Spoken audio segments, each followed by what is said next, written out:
आज तक। मेहुल चौकसी जिस तरह से पिछले 3 साल से बच रहा था, उसमें चौकसी को कानूनी चक्रव्यूह में घेरना आसान नहीं था। लेकिन भारत को इस बार बड़ा मौका मिला और इस मौके पर उसने चौकसी की हर तरफ से घेराबंदी करने में कोई कसर नहीं छोड़ी।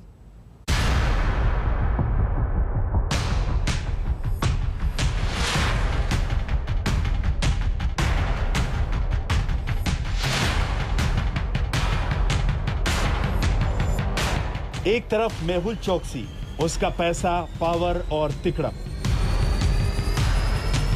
जिसके दम पर वो 3 साल से बचता रहा, और दूसरी तरफ भारतीय एजेंसियां जो 3 साल से मेहुल चौकसी की हर चाल देख रही थी, हर चाल का तोड़ निकालने की तैयारी कर रही थी, एक बड़े मौके की तलाश कर रही थी।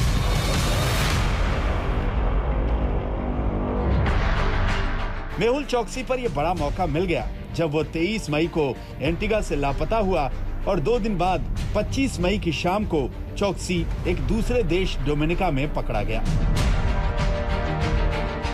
चौकसी का डोमिनिका में मिलना ये उसे भारत लाने का सुनहरा मौका था, क्योंकि उसके पास एंटीगा की नागरिकता है और डोमिनिका में वो अवैध रूप से घुसा था। एंटीगा ने यह कह दिया कि वो मेहुल चौकसी को वापस लेना नहीं चाहते। चौकसी के पास डोमिनिका की नागरिकता नहीं है, इसीलिए वो अवैध रूप से वहां रह नहीं सकता। तीसरा विकल्प भारत ही बचता है।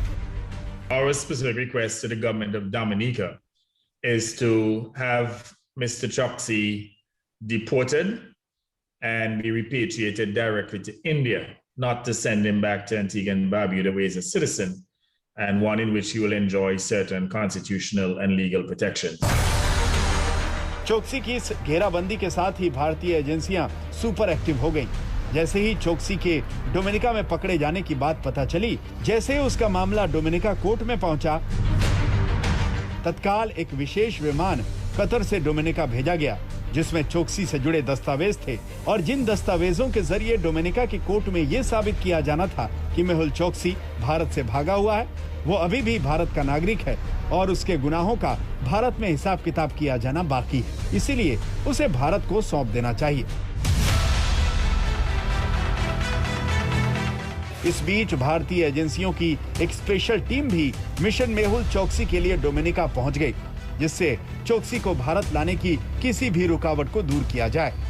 डोमिनिका गई 8 सदस्यीय स्पेशल टीम में सीबीआई के 2 अधिकारी, प्रवर्तन निदेशालय के 2 अधिकारी और सीआरपीएफ के लोग थे। चौकसी को वापस लाने के इस मिशन की अगुवाई शारदा राउत को दी गई, जो बैंकिंग फ्रॉड्स के मामले देखने वाली सीबीआई टीम की हेड हैं और जो 13,500 करोड़ के पीएनबी घोटाले की जांच अधिकारी भी हैं। वो इस घोटाले की एक-एक परत जानती हैं, जिसमें चौकसी के हर गुनाह का उन्हें पता है। स्पेशल टीम ने डोमिनिका के सरकारी अधिकारियों से कई मीटिंग्स की और ये सुनिश्चित किया कि चौकसी के मामले में भारत का केस डोमिनिका की कोर्ट में मजबूती से रखा जाए और चौकसी को भारत भेजने के दावे को मजबूत करने के लिए उसकी आपराधिक गतिविधियों का एक-एक ब्यौरा दस्तावेजी सबूत के तौर पर रखा जाए। इसके अलावा नागरिकता से जुड़े दस्तावेज भी दिए गए, जिसके आधार पर यह साबित होता है कि चौकसी अभी भी भारत का नागरिक है। उसने नागरिकता सरेंडर करने की प्रक्रिया का पालन नहीं किया। तीसरी बड़ी बात ये कि मेहुल चौकसी के खिलाफ इंटरपोल का रेड कॉर्नर नोटिस है। 2018 से वो भगोड़ा है, भारत में वांटेड अपराधी है, इसीलिए उसे भारत को भेजा जाना चाहिए, फिर चाहे वो कहीं का भी नागरिक क्यों न हो।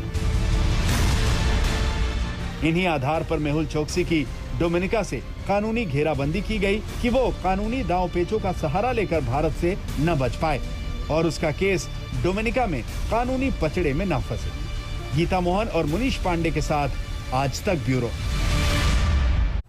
और अब आपको एक ऐसे शरारती आदमी की शरारत बताते हैं जिसने दिल्ली हाईकोर्ट के जज को परेशान कर दिया। दरअसल दिल्ली हाईकोर्ट में 5G नेटवर्क को लेकर सुनवाई चल रही थी। ये सुनवाई अभिनेत्री जूही चावला की याचिका पर हो रही थी। अचानक इस वर्चुअल सुनवाई के बीच में एक शख्स आया और उसने गाना गाना शुरू कर दिया। शरारती शख्स ने एक बार नहीं बल्कि 3 बार सुनवाई के दौरान गाना गाकर बाधा डाली। इससे जज साहब गुस्से से लाल हो गए। लाल लाल होठों पे गोरी किसका नाम है? लाल लाल होठों पे किसका नाम है? ये तो गोरी यानी जूही चावला ने 1995 में फिल्म नाजायज में अजय देवगन को पहले ही बता दिया था। लाल लाल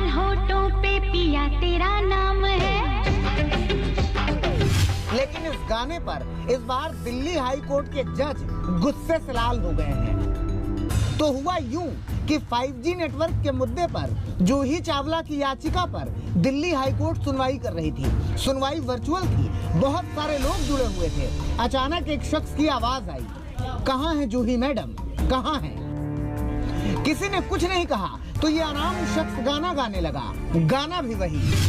अरे लाल लाल होठों पे गोरी किसका नाम है, लाल लाल होठों पे बोल किसका नाम है। ये गाना सुनवाई में बाधक बना तो जज साहब भड़क गए। आनन फानन में गाने वाले व्यक्ति को डिस्कनेक्ट किया गया, लेकिन ये आदमी एक बार फिर सुनवाई में जुड़ा। अब की बार इसने गाना गाया 1993 में आई फिल्म हम है राही प्यार के का ये सुपरहिट गीत।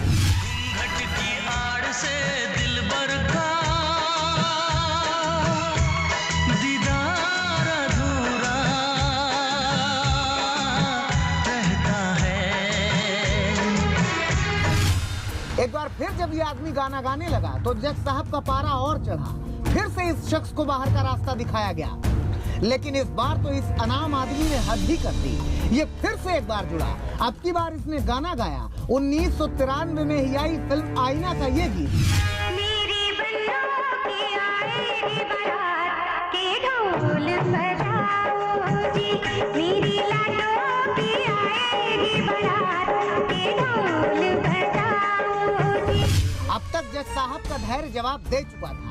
उन्होंने तत्काल इस शख्स पर कोर्ट की अवमानना का केस दर्ज करने के लिए कहा। साथ ही कोर्ट मास्टर से कहा कि पुलिस में इस शख्स की शिकायत की जाए और इसकी तलाश करके इसे गिरफ्तार किया जाए। बताया जा रहा है कि जिस शख्स ने ये शरारत की उसका मकसद ही शरारत करना था। अब इस आदमी की तलाश हो रही है। वैसे आपको बता दें कि जूही चावला ने अपनी याचिका में मांग की है कि 5G वायरलेस नेटवर्क को देश में लागू किए जाने से पहले इससे जुड़ी तमाम रिसर्च पर बारीकी से गौर किया जाए।